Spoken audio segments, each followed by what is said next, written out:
much work. 3 up, 3 down.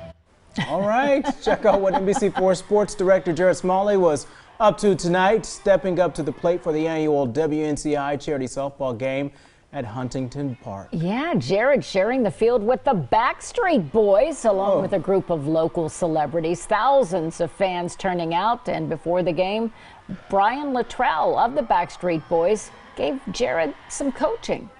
You know, you got to stay poised, stay relaxed, because there's a lot of stuff going on. You got to tune it out. You got to tune it out like this. Just let it ride. You're right, Coach. You're right, man. The event was all for a good cause at Huntington Park, raising money for the On Our Sleeves campaign at Nationwide Children's Hospital. Good now, advice. How many of the Backstreet Boys were on your team? I had Brian and Kevin and Howie. And did you win? Yeah, that's We all we need to know. rolled tonight.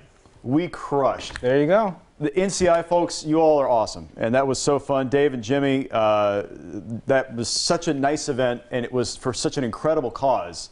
And packed. oh my gosh, people Yeah. everywhere, man. Yeah. Backstreet Boys are All right, they'll have they're you back. larger than You'll life. be out there That's a pun. again.